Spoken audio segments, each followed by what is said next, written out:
அனைவருக்கும் வணக்கம். இன்னைக்கு நம்ம பார்க்க போற பதிவு என்னதுன்னா, முருகப்பெருமானை பற்றி தாங்க.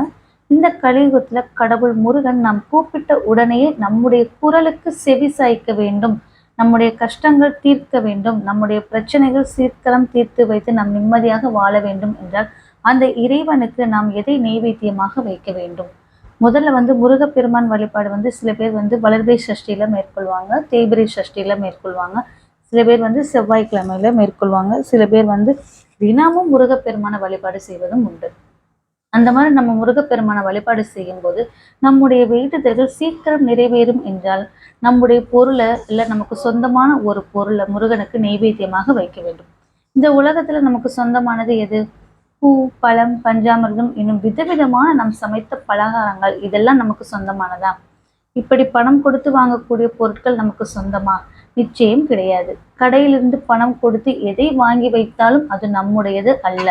பூமியிலிருந்து விளைந்த பூ, பழம் கூட பூமிக்குத்தான் சொந்தம், அதாவது அந்த இயற்கைக்கு தான் சொந்தம், அது நமக்கும் சொந்தம் இல்லை. நாம் சம்பாதித்த பணமாகவே இருந்தாலும், அந்த பணத்தை கொண்டு நாம் சமைத்த உணவாகவா இருந்தாலும் அது நம்மிடம் இருந்து பெறப்பட்ட நெய்வேத்தியமும் அல்ல. அப்போது நம்மிடம் இருந்து எந்த பொருளை தான் நம் முருகனுக்கு நெய்வேத்தியமா வைப்பது?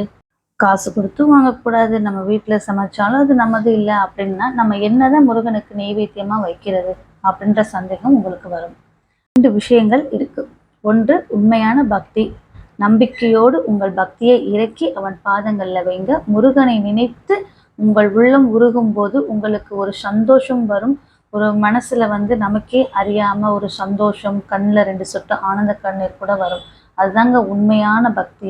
அந்த கண்ணீரை முருகன் பாதத்தில் சமர்ப்பணம் செய்தால் நீங்க கூப்பிட்ட குரலுக்கு முருகன் செவி சாய்ப்பான். இதை நானா சொல்லவில்லைங்க, தேச மங்கையர்க்கரசி அம்மா சமீபமா ஒரு சொற்பொழிவுல சொன்ன விஷயம்தான். இந்த தகவலோடு சேர்த்து இன்னொரு தகவலும் இருக்கு முருகப்பெருமானை பற்றி. இதையும் நான் சொல்ல, தேச மங்கையர்க்கரசி அம்மா சொன்ன விஷயம்தான். பழனிக்கு சென்றால் அவனை ஆண்டி அலங்காரத்தில் பார்க்கக்கூடாது, ஆண்டியாக முருகனை பார்த்தால் நாமும் ஆண்டியாகி விடுவோம் என்ற கருத்து நம்மிடத்தில் இருக்கிறது. இந்த பூமியில் நம்ம வாழ்வதற்கு 2 விஷயம்தான். அந்த 2 விஷயங்கள் இல்லை என்றால் நமக்கு பயம் வரும். அந்த 2 விஷயங்கள் இல்லாமல் நம்மால் வாழவும் முடியாது. ஒன்று அறிவு, இன்னொன்று செல்வம். வெறும் அறிவை வைத்து நம்மால் வாழ முடியாது, வெறும் செல்வத்தை வைத்தும் நம்மால் வாழ முடியாது. அறிவும் செல்வமும் சேர்ந்து கிடைக்கக்கூடிய வாழ்க்கை தான் நல்வாழ்க்கையாக இருக்கும். அந்த முருகனிடம்தான் இந்த 2 விஷயங்களும் சேர்ந்து இருக்கிறது. பழனியில காலை நேரத்தில் ஆண்டியாக நிற்கும் முருகன் மாலை நேரத்தில் ராஜ அலங்காரத்தில் ஜொலிப்பார்.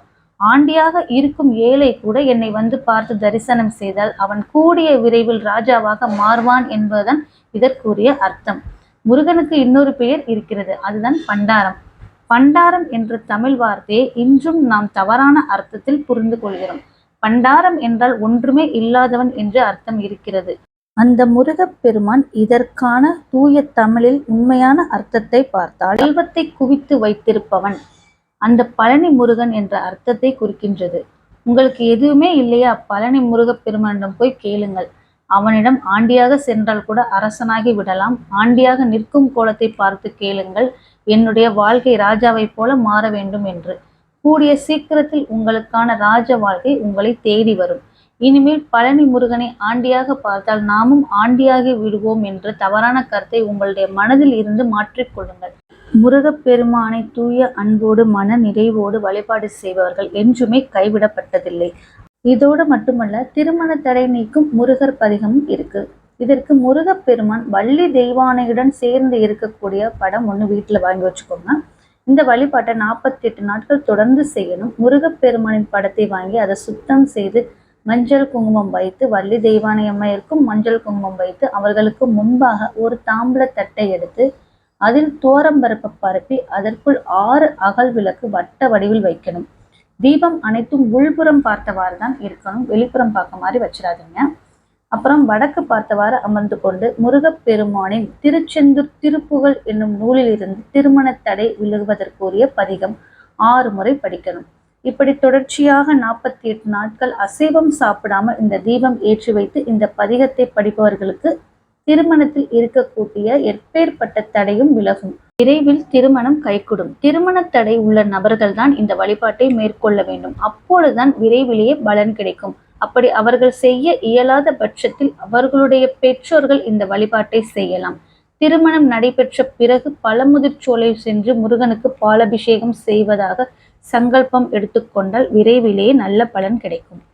முருகரோட பதிகம் என்னதுன்னா, விரல் மாறணைந்து மலர்வாளி சிந்த மிக வானிலிருந்து வெயில் காய மிதவாடை வந்து தழல் போல ஒன்றா வினை மாதர் தந்தம் வசை கூற குறவானார் குஞ்சிலுரை பாதை கொன்கொடி தான துன்பம் மயில் தீர குளிர் மாலை இன் கணனி மாலை தந்து குறை தீர வந்து குருகாயோ மரிமானு கந்த இறையோன் மகிழ்ந்து வழிபாடு தந்த மதியாளா மலை மாவு சிந்தம் அலைவேலை அஞ்ச வடிவேலறிந்த ஆதி தீரா அறிவால் துணிறு தாளிரின்று மடியாரிடைஞ்சல் களைவோனே அழகான செம்பொன் மயில்மேல் மலர்ந்து அலைவாயு கந்தன் பெருமாளே. முருகப் பெருமானின் முழு நம்பிக்கை வைத்து இந்த பதிகத்தை தொடர்ச்சியாக 48 நாட்கள் தீபம் ஏற்றி வைத்து படிப்பதன் மூலம் வள்ளி தெய்வானை சமேத முருகப் பெருமானின் அருளால் விரைவிலேயே திருமணம் கைகூடும். நன்றி, வணக்கம், தேங்க்யூ.